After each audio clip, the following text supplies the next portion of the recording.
नमस्कार विद्यार्थी मित्रांनो, अभ्यास मित्र परिवारामध्ये तुम्हा सर्वांचं स्वागत आहे. मित्रांनो, कसे आहात तुम्ही? तुम्हाला ही सिरीज आवडत आहे की नाही हे कमेंट बॉक्समध्ये नक्की कळवा. बघा मित्रांनो, 2-3 दिवसापासून जे आहे तुमचे कमेंट वाचतोय, तुमचे रिप्लाय वाचतोय, खूप छान वाटतंय की तुम्ही टेस्ट क्वेश्चनची उत्तरं जी आहे ती पूर्ण मन लावून देत आहात. असंच तुम्ही अभ्यास करत राहा. 100% परीक्षेमध्ये तुम्हाला याचा खूप फायदा होईल आणि याचं फळ म्हणून तुम्हाला नक्की ज्या परीक्षेची तुम्ही तयारी करत आहात त्यामध्ये यश मिळेल.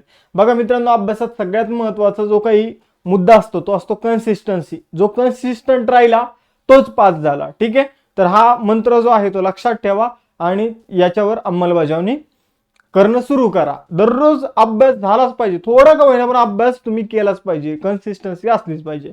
मग सुरुवात करूया आजच्या लेक्चरला. बघा मित्रांनो, आपण राज्यसेवेची लाईव्ह बॅचची ऍडमिशन जी आहे ती सुरू झालेली आहे. बघा तुम्ही या बॅचची ऍडमिशन बॅचची फी आहे 999 रुपये आणि काल जसं मी म्हटलं होतं की ऍडिशनल अजून 200 रुपये डिस्काउंट जे आहे ते मी तुम्हाला उपलब्ध करून दिलेले आहे. ऍक्च्युअल फी 1999 आहे, पण डिस्काउंट उपलब्ध करून दिलेला आहे. रेकॉर्डेड बॅच जी आहे ती तुम्हाला 999 मिळत. आता रेकॉर्डेड बॅच का 999 मध्ये, तर ही पूर्ण आपण जर बघितलं तर रेकॉर्डेड बॅच मध्ये पूर्ण सिलेबस जो आहे तो ऑलरेडी शिकवलेला आहे आणि एकदम डीप मध्ये शिकवलेला आहे. रिव्हिजन बॅच मध्ये आपण रिव्हिजन घेणार आहोत फास्ट एकदम मुलांचं. ठीक आहे, ज्यांचा ऑलरेडी अभ्यास झालेला आहे तर त्यांचं एकदम फास्ट आणि एकदम प्रॉपर रिव्हिजन जे आहे ते तुमचं इथे घेतले जाणार आहे. आणि समजून घ्या, ज्यांना फक्त काही स्पेसिफिक सब्जेक्ट करायचे ते रेकॉर्डेड बॅच मधून तुम्ही सब्जेक्ट करू शकता. ठीक आहे, तर या बॅचची फी परत 999 होईल आणि नंतर मग 1999 या बॅचची फी होणार आहे. यानंतर कंबाईन फाउंडेशन बॅचचे ऍडमिशन सुद्धा सुरू आहे. बघा लाईव्ह बॅच सुरू आहे. टाइम टेबल जे आहे ते ऑक्टोबर महिन्याचं कालच मी तुम्हाला प्रोव्हाइड केलेले टेलिग्रामवर सुद्धा देऊन टाकतो, म्हणजे तुम्ही टाइम टेबल एकदा बघून घ्या सगळ्यांनी, ज्यांना मिळालं नाही त्यांना. ठीक आहे, कंबाईन फाउंडेशन बॅचचे ऍडमिशन सुरू आहे. राज्यसेवा फाउंडेशन बॅचचे ऍडमिशन सुरू आहे. बीएमसीचे कायद्याची बॅच आपण सुरू केलेली आहे. महाराष्ट्रात 250 रुपयामध्ये ही फक्त बॅच आहे. कोणी बीएमसीची तयारी करत असेल तर त्यांच्यापर्यंत ही बॅच नक्की पोहोचवा. याची पीपीटी बघा आणि मगच बॅच परचेस करा. डेमो लेक्चर एकदा बघून घ्या. त्याचबरोबर रेल्वे भरतीसाठी तिरंगा बॅच आहे. या आपल्या क्लास नोट्स आहे, तुम्हाला राज्यसेवा किंवा कोणती एक्झाम असो रिव्हिजन मध्ये हेल्पफुल ठरणार आहे. या आपल्या अभ्यास मित्रांमध्ये आपल्या सगळ्या बॅचेस उपलब्ध होणार आहे. आपल्या टेलिग्राम चॅनल आणि इंस्टाचं पेज आहे. सुरुवात करूया 2 ऑक्टोबर रोजीच्या चालू घडामोडीला. तर बघा मित्रांनो, मोस्ट इम्पॉर्टंट क्वेश्चन आपण आजच्या लेक्चरमध्ये घेतलेले आहे.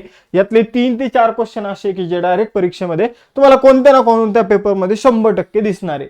मग आता बघा इथं 54व्या दादासाहेब फाळके पुरस्कार 54व्या दादासाहेब फाळके जीवन गौरव पुरस्कार 2024 न कुणाला सन्मानित करण्यात आलेला आहे. तर बघा मित्रांनो, 54वा जो काही दादासाहेब फाळके पुरस्कार आहे 2024 मध्ये जो देण्यात येणार आहे तर तो कुणाला मिळालेला आहे? मिथुन चक्रवर्ती यांना. तर मिथुन चक्रवर्ती यांना हा पुरस्कार 8 ऑक्टोबर रोजी प्रदान करण्यात येईल. मग परत 8 ऑक्टोबरला किंवा 9 ऑक्टोबरच्या चालू घडामोडीमध्ये हा प्रश्न परत एकदा आपला रिपीट होणार आहे. त्याचबरोबर बघा मित्रांनो, हा जो पुरस्कार आहे हा 2022 वर्षासाठीचा पुरस्कार आहे. मध्ये कोविडच्या वेळी काय झालं की मध्ये जे 2 वर्ष आहे ते पुरस्कार देणं झालं नाही, म्हणून 2022चा पुरस्कार जो आहे तो 2024 मध्ये देण्यात आलेला आहे. मग नीट प्रश्न बघा पेपरमध्ये की जर असेल की 2022चा पुरस्कार कोणाला देण्यात आला, ठीक आहे, तर मग तो मिथुन चक्रवर्ती यांना. आणि 2024 मध्ये दादासाहेब फाळके पुरस्कार कोणाला देण्यात आला तर मग तो मिथुन चक्रवर्ती यांना. फरक बघा, 2024 मध्ये कुणाला देण्यात आला? मिथुन चक्रवर्ती यांना. ठीक आहे, आणि 2022चा कुणाला देण्यात आला? मिथुन चक्रवर्ती यांना. 2021चा पुरस्कार कोणाला देण्यात आला होता? तो वहिदा रहमान यांना. आणि तो कधी प्रदान करण्यात आला होता, कोणत्या वर्षामध्ये? तर 2023 मध्ये. असा शब्दांचा खेळ असतो परीक्षा म्हणजे, आणि तो शब्दांच्या खेळात जो जिंकतो तो शेवटी यश मिळवतो. बघा मित्रांनो, अभिनेता मिथुन चक्रवर्ती यांनी 2022 साठीचा जो काही प्रतिष्ठित दादासाहेब फाळके पुरस्कार जो आहे तो मिळवलेला आहे. 2021चा जो पुरस्कार होता तो वहिदा रहमान यांना मिळालेला होता. 8 ऑक्टोबर 2024 रोजी दादासाहेब फाळके पुरस्कार जो आहे जीवन गौरव पुरस्कार, तर तो मिथुन चक्रवर्ती यांना दिला जाईल. हा कितवा पुरस्कारामध्ये प्रदान करण्यात येईल? तर 17वे राष्ट्रीय चित्रपट महोत्सव जो असणार आहे त्यामध्ये हा पुरस्कार मिथुन चक्रवर्ती यांना प्रदान करण्यात येईल. ठीक आहे, त्यानंतर दादासाहेब फाळके पुरस्काराविषयी महत्वाचे पॉईंट जाणून घेऊया. बघा, दादासाहेब फाळके पुरस्कार हा कोणत्या क्षेत्रातील पुरस्कार आहे? चित्रपट सृष्टी. कारण चित्रपट सृष्टीचे जनकच कोण आहे? दादासाहेब फाळके यांनी पहिला चित्रपट बनवला होता, त्याचं नाव होतं राजा हरिश्चंद्र. आपण जर बघितलं तर राजा हरिश्चंद्र हा जो चित्रपट होता हा एक मूक चित्रपट होता, ज्यामध्ये काही आपले संवाद वगैरे नव्हते. ठीक आहे, फक्त हातवारे करून जे काही दुसऱ्या व्यक्तीपर्यंत मेसेज पोहोचवण्याचं काम केलं जात होतं. मुकपट होता तो एक. दादासाहेब फाळके पुरस्कार 1969 मध्ये सुरू झाला होता. याचं बक्षीस काय आहे? तर यामध्ये एक सुवर्ण कमळ, एक शाल आणि 10 लाख रुपये याचं बक्षीस म्हणून दिले जातात. कोणामार्फत हा पुरस्कार दिला जातो? माहिती आणि प्रसारण मंत्रालयामार्फत. ठीक आहे. त्यानंतर भारतीय चित्रपट सृष्टीचे जनक मी तुम्हाला पहिले सांगितलं दादासाहेब फाळके आहे. यानंतर दुसरा क्वेश्चन बघा किती महत्वाचा आहे. भारत आणि कझाकिस्तान यांचा संयुक्त लष्करी सराव काझिंदा 2024ची 8वी आवृत्ती कुठे सुरू झालेली आहे? तर बघा मित्रांनो, भारत आणि कझाकिस्तानचा जो काही युद्ध सराव होतो काझिंदा नावाचा, त्याची 8वी आवृत्ती मित्रांनो औली उत्तराखंड मध्ये सुरू झालेली आहे. कुठं? औली उत्तराखंड. तर बघा क्वेश्चन कसा येऊ शकतो, काझिंदा हा युद्ध सराव कोणत्या दोन देशादरम्यान होतो? मग भारत आणि कझाकिस्तान. मग कझाकिस्तानच्या जागी किर्गिस्तान. ठीक आहे, हे सुद्धा येऊ शकतं, तिथं कन्फ्युज व्हायचं नाहीये. याची कितवी आवृत्ती आहे? तर 8वी आवृत्ती. ठीक आहे. हा कोणाचा युद्ध सराव आहे? हवाई दल, त्यानंतर नौदल, लष्कर, तर लष्कराचा हा युद्ध सराव आहे. तर या सगळ्या गोष्टी लक्षात ठेवायच्या आहे. ठीक आहे. आता याची 8वी आवृत्ती जी आहे ती उत्तराखंड मधील पर्वतीय भाग औली या ठिकाणी याची 8वी आवृत्ती जी आहे ती सुरू झालेली आहे. आता बघा मित्रांनो, हा जो युद्ध सराव आहे हा 2016 मध्ये पहिल्यांदा सुरू करण्यात आला होता. दरवर्षी आयोजित करण्यात येतो आणि ही 8वी आवृत्ती जी आहे 2024 मध्ये उत्तराखंड मध्ये आयोजित करण्यात आलेली आहे. आता काही महत्वाचे युद्ध सराव बघूया आणि ते कुठे आयोजन झालं होतं त्याचं तर ते सुद्धा बघूया. बघा मित्रांनो, भारत आणि अमेरिका यांच्यामध्ये एक लष्करी युद्ध सराव होतो ज्याचं नाव आहे युद्ध अभ्यास. तर युद्ध अभ्यास बिकानेर राजस्थान मध्ये 2024 मध्ये आयोजित करण्यात आला होता. त्यानंतर अल नजाह नावाचा युद्ध सराव भारत आणि ओमान मध्ये होतो. हा युद्ध सराव जर बघितलं तर सललाह ओमान या ठिकाणी आयोजित करण्यात आला होता. हा सुद्धा लष्करी युद्ध सराव आहे. त्यानंतर संयुक्त लष्करी सराव मैत्री हा भारत आणि थायलंड मध्ये आयोजित करण्यात आला होता. स्थळ आहे ताक प्रांत थायलंड. त्यानंतर संयुक्त लष्करी सराव दस्तलीक हा भारत आणि उझबेकिस्तान मध्ये आयोजित करण्यात आला होता आणि तरमेज उझबेकिस्तान मध्ये याचं आयोजन करण्यात आलं होतं. त्यानंतर टायगर ट्रायम्फ हा जो युद्ध सराव आहे हा भारत आणि अमेरिकेमध्ये आयोजित करण्यात आला होता भारताच्या पूर्व समुद्र किनारपट्टीवर. त्यानंतर संयुक्त लष्करी सराव धर्मा गार्डियन जो आहे तो भारत आणि जपानमध्ये आयोजित करण्यात आला होता राजस्थानमध्ये. त्यानंतर संयुक्त लष्करी सराव मित्र शक्ती जो आहे तो भारत आणि श्रीलंकेमध्ये आयोजित करण्यात आला होता आणि श्रीलंकेमध्येच त्याचं आयोजन जे आहे ते झालं होतं. ठीक आहे. आता बघा मित्रांनो, इथं तुम्ही कधी कधी कन्फ्युज होतात. बघा, मैत्री युद्ध सराव जो आहे तो भारत आणि थायलंडमध्ये आहे आणि मित्र शक्ती जो आहे तो भारत आणि श्रीलंकेमध्ये. तर कधी कधी आपण मैत्री मित्र शक्ती ऐकलेलं असतं. मग आता मैत्री युद्ध सरावावर क्वेश्चन आला आणि तिथे श्रीलंका दिसतं, आपण पहिलेच त्याला टिक करून येतो. तर हा डिफरन्स सुद्धा आपल्याला आयडेंटिफाय करता आला पाहिजे. यानंतर तिसरा क्वेश्चन, न्यायमूर्ती मनमोहन यांनी कोणते राज्य किंवा केंद्रशासित प्रदेशाच्या उच्च न्यायालयाचे मुख्य न्यायाधीश म्हणून शपथ घेतली आहे? तर बघा मित्रांनो, न्यायमूर्ती मनमोहन हे जे आहे ते दिल्ली उच्च न्यायालयाचे मुख्य न्यायाधीश बनले आहे. दिल्लीचे जे नायब राज्यपाल आहे विनय कुमार सक्सेना यांनी त्यांना शपथ जी आहे ती दिलेली आहे. मनमोहन यांनी सतीशचंद्र शर्मा यांची जागा घेतली आहे. दिल्लीचे मुख्यमंत्री बदललेले आहे. आता अरविंद केजरीवाल यांची जागा आतिशी मलेना यांनी घेतलेली आहे. या सुद्धा आम आदमी पार्टीच्याच आहे. यानंतर बघा चौथा क्वेश्चन, एक्स्कोस्टोमा सेंटिओनो नावाची एक कॅटफिश नावाची एक मासाचा प्रकार आहे. तर त्याचीच एक नवीन प्रजातीचा शोध लागलेला आहे एक्सोस्टोमा सेंटिओनो. तर हा शोध कुठे लागलेला आहे मित्रांनो? तर हा शोध नागालँड मध्ये लागलेला आहे. तर नागालँड मध्ये कॅटफिशच्या प्रजातीचे एक नवीन प्रजाती शोध लागलेला आहे एक्सोस्टोमा सेंटिओनो. बघा मित्रांनो, नागालँड मध्ये दोन व्यक्ती आहे. बुकदांग शांगिंगम हे भारतीय प्राणीशास्त्र सर्वेक्षण मध्ये कार्यरत आहे आणि लिमटे मेगेन हे कोहिमा सायन्स कॉलेजमध्ये कार्यरत आहे. तर या दोघांनी हा शोध जो आहे तो लावलेला आहे. एवढंच आपल्याला लक्षात ठेवायचं याविषयी. त्यानंतर most important question, most important, ठीक आहे, तुम्हाला इकॉनॉमिक्स मध्ये पण विचारला जाईल, करंट मध्ये पण विचारला जाईल, असं जीके मध्ये पण विचारला जाईल. तर बघ पाचवा क्वेश्चन, जीडीपी गणनेसाठी भारत सरकारने नवीन आधारभूत वर्ष म्हणून कोणते वर्ष जे आहे ते प्रस्तावित केले आहे? तर बघा, जीडीपी म्हणजे ग्रॉस डोमेस्टिक प्रोडक्ट. ठीक आहे. आता हे एक देशाचं उत्पन्न मोजण्याचं एक आपण म्हणूया प्रकारच आहे जीडीपी. मग आपण जर बघितलं तर जीडीपी जे आहे, ठीक आहे, ते मोजण्यासाठी 2022-23 हे आधारभूत वर्ष जे आहे ते सरकारनं स्वीकारलेलं आहे. 2022-23 या आधारभूत वर्षानुसार भारताचा पहिला जीडीपी कधी मोजला जाणार आहे? तर तो 2026 मध्ये मोजला जाणार आहे. हा दुसरा महत्वाचा क्वेश्चन आपल्याला येऊ शकतो. यानंतर या अगोदरचा आपला आधारभूत वर्ष काय आहे?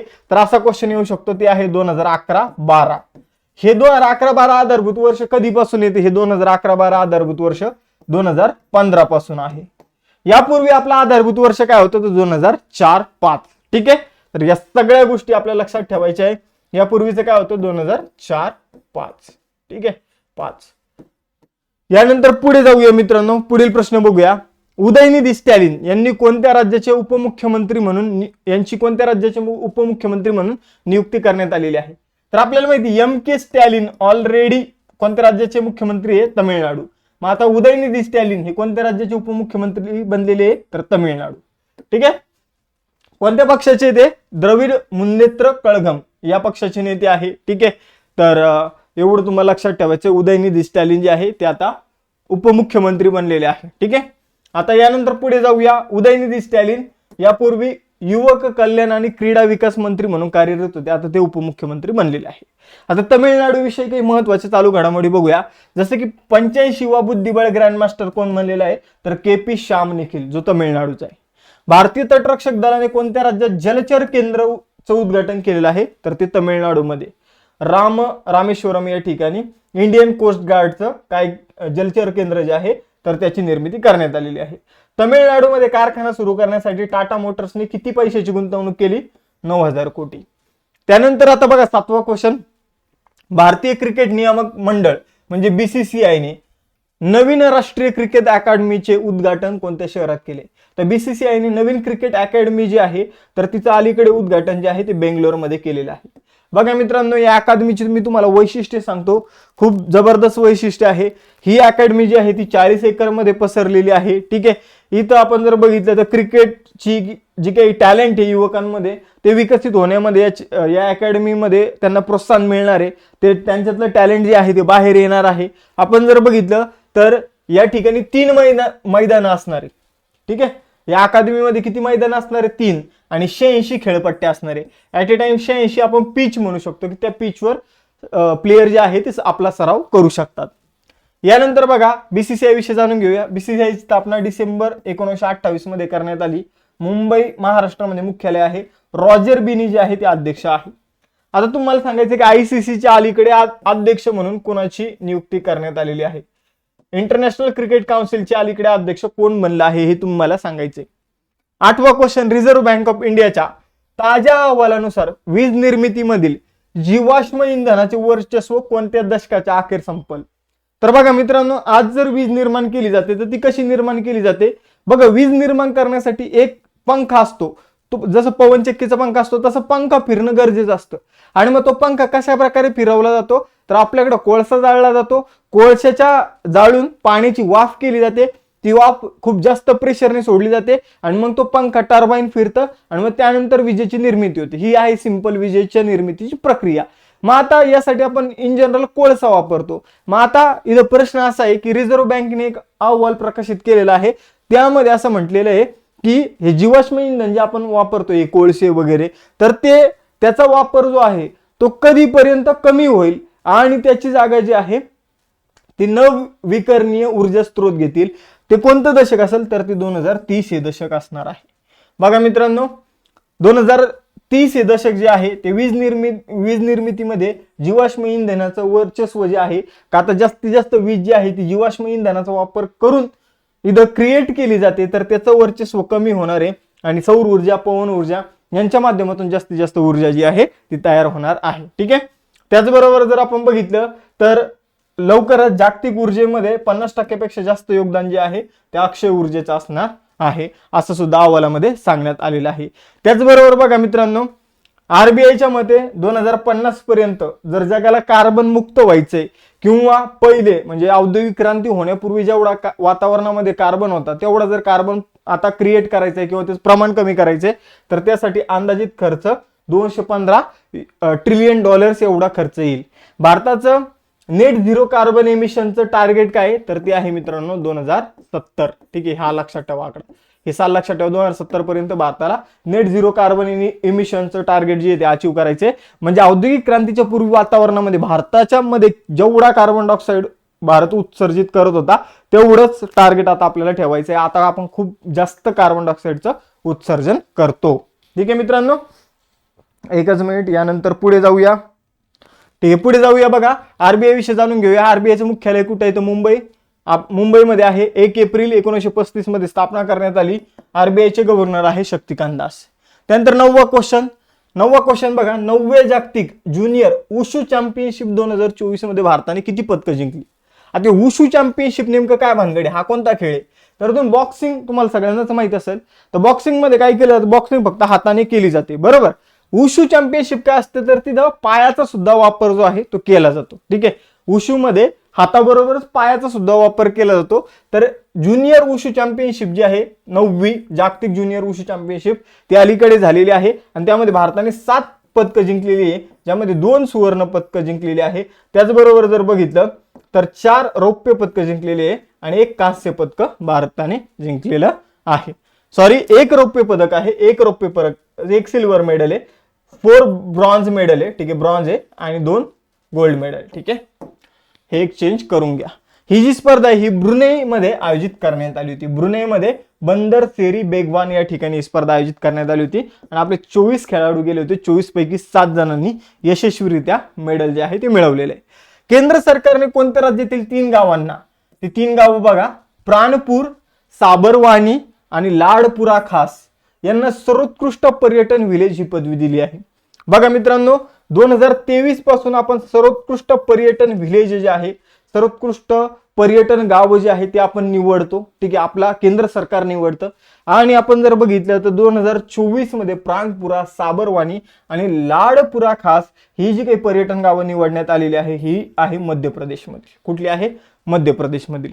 मग आपण जर बघितलं तर प्राणपूर हे जे गाव आहे हे हस्तकला प्रकारामध्ये विजेते ठरलेलं आहे आणि आपण जर बघितलं साबरवानी आणि त्याचबरोबर लाडपुरा खास हे जबाबदार पर्यटन श्रेणीमध्ये 1 नंबर आलेलं आहे. यानंतर 11वा क्वेश्चन, जपानमध्ये जागतिक ॲथलेटिक्स कॉन्टिनेंटल टूर मध्ये भारतीय ॲथलीट गुलवीर सिंग याने पुरुषांच्या 5000 मीटर शर्यतीत कोणतं पदक जिंकलं? तर याने पुरुषांच्या 5000 मीटर शर्यतीमध्ये सुवर्ण पदक जे आहे ते जिंकलेलं आहे. बघा मित्रांनो, त्याने स्वतःचाच रेकॉर्ड मोडला. त्याने 13 मिनिटं आणि 11 सेकंदामध्ये रेस जी आहे ती पूर्ण केलेली आहे. यानंतर पुढे जाऊया. 12वा क्वेश्चन हा परीक्षेमध्ये आपल्याला विचारला जाऊ शकतो. बघा, कोणत्या देशाचा अष्टपैलू खेळाडू शाकिब अल हसन याने कसोटी क्रिकेटमधून निवृत्ती जाहीर केली? तर शाकिब अल हसन जो आहे तो बांगलादेशचा आहे. भारताने बांगलादेशला 2-0 ने टेस्ट सिरीज जी आहे ती हरवलेली आहे. हा सुद्धा एक करंटचा मुद्दा आहे, तो आपण उद्याच्या लेक्चरमध्ये कव्हर करूया. ठीक आहे, तर बांगलादेशचा खेळाडू आहे बघा, एवढं तुम्हाला लक्षात ठेवायचं. त्याने आता कसोटी क्रिकेटमधून निवृत्ती जी आहे ती जाहीर केलेली आहे. 13वा question, Mother Mary comes to me हे कोणत्या लेखकाचे पहिले संस्मरण आहे जे सप्टेंबर 2025 मध्ये लॉन्च होणार आहे? संस्मरण म्हणजे एखाद्या आठवणींवर लिहिलेलं जे पुस्तक असतं त्याला संस्मरण म्हटलं जातं. मग हे जे संस्मरण आहे mother Mary come to me हे अरुंधती रॉय यांचं पुस्तक आहे. यांनी ते पुस्तक लिहिलेले त्यांच्या आईच्या आठवणीवर. ठीक आहे, त्यांच्या आईचं निधन झालं होतं आणि आईच्या आठवणीवर हे पुस्तक लिहिलेलं आहे आणि सप्टेंबर 2025 मध्ये हे पुस्तक जे आहे ते लॉन्च होणार आहे. बघा मित्रांनो, यानंतर इतिहासातील काही महत्वाची पुस्तकं सांगतो, खास करून प्राचीन भारताची इतिहासावर असलेली महत्वाची पुस्तकं. जसं की रामायण जे आहे ते वाल्मिकीद्वारा संस्कृत भाषेमध्ये लिहिलेलं आहे. महाभारत वेदव्यास यांनी लिहिलेलं आहे. नागनंदा, रत्नावली, प्रियदर्शिका हे हर्षवर्धन यांनी लिहिलेले पुस्तक आहे. हर्षचरित कादंबरी हे बाणभट्ट यांनी लिहिलेले पुस्तक आहे. गीत गोविंद हे जयदेव यांचं पुस्तक आहे. दशकुमार चारित्र्यम हे दांडी यांचं पुस्तक आहे. राज तरंगिणी हे जे पुस्तक आहे यामध्ये काश्मीरचा इतिहास आहे हे कल्याण यांचं पुस्तक आहे. कानून मसुदी तहकीके हिंद हे अल्बरुनीचं पुस्तक आहे. किताब उल हिंद हे अल्बरुनीचं पुस्तक आहे आणि लैला मजनू हे आमिर खुसरोचं पुस्तक आहे. अशा प्रकारे आपण पुस्तकं सुद्धा बघितली. आता राज्यसेवेची परीक्षा होणार आहे, त्यामध्ये तुम्हाला यावर क्वेश्चन येऊ शकतो. आता टेस्ट क्वेश्चन तुमच्यासाठी आहे. भारत आणि कझाकिस्तान यांच्यात संयुक्त लष्करी सराव झाला का जिंद याची 8वी आवृत्ती कुठे आयोजित करण्यात आली? आणि 54व्या दादासाहेब फाळके जीवनगौरव पुरस्कार 2024 मध्ये कोणाला सन्मानित करण्यात आलेला आहे? ठीक आहे, त्याचबरोबर राज्यसेवेच्या बॅच सुरू केलेल्या आहे. याचा टाइम टेबल लवकरच तुम्हाला शेअर होऊन जाईल. 5 तारखेपासून आपण लाईव्ह लेक्चर सुरू करायचं आपलं नियोजन आहे, तर ते तुम्हाला नियोजन लवकरच मिळून जाईल. रेकॉर्डेड बॅच सुरू आहे. त्यानंतर कंबाईन फाउंडेशन बॅच आहे, राज्यसेवा फाउंडेशन बॅच आहे. त्यानंतर BMC साठी मुंबई स्पेशल GK आहे, महानगरपालिकेचा कायदा आहे, त्याचबरोबर रेल्वे भरतीसाठी बॅच आहे, त्याचबरोबर रिव्हिजन नोट्स आहे. या सगळ्या गोष्टी तुम्हाला आपल्या अभ्यास मित्र ऍप्लिकेशनवर बघायला मिळेल. त्याचबरोबर टेलिग्राम चॅनल आणि इंस्टाच्या पेजला सुद्धा फॉलो करायला विसरू नका. थांबूया इथं, भेटूया नेक्स्ट लेक्चरमध्ये. लेक्चर जर आवडलं असेल तर लेक्चरला एक लाईक झालाच पाहिजे आणि चॅनलला सबस्क्राईब करून ठेवा. ठीक आहे, आणि तुमचे जे काही उत्तर असेल ते कमेंट बॉक्समध्ये द्यायला विसरू नका. भेटूया नेक्स्ट सेशनमध्ये. चलो बाय बाय एव्हरीवन. जय हिंद.